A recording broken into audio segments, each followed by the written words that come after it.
বৌমার তাহলে বাবার বাড়ি যাওয়া হলো। মা, বলছি আমি বাপের বাড়ি থেকে কদিন ঘুরে আসবো।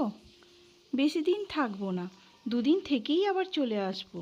এই তো 6 মাস আগে দাদার বিয়েতে বাপের বাড়ি থেকে ঘুরে এলে। এত ঘন ঘন বাপের বাড়ি যাওয়ার কি আছে শুনি?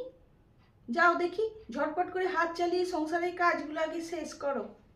ঠিক আছে মা। সব সময় খালি বাপের বাড়ি আর বাপের বাড়ি। হ্যাঁ, তোমরা আসছো? হ্যাঁ হ্যাঁ, চলে এসো তাহলে। হ্যাঁ গো বৌমা, কার সাথেও তো হেসে হেসে কথা বলছো? ঠিক আছে, রাখছি এখন। আমার মা ফোন করেছিল, আমি যাচ্ছি না শুনেছে তো, তাই ওরা সবাই এখানে চলে আসছে। আমার মা, বাবা, দাদা, বৌদি, আমার বোন, কাকা কাকিমা, জ্যাঠা জেঠিমা, ওদের ছেলে মেয়েরা।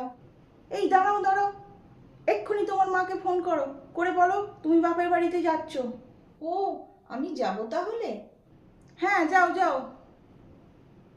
উফ, খুব বাঁচান বেঁচে গেছি। এক্ষুনি সব পঙ্গপালের দল এসে আমার বাড়িতে ঢুকতো।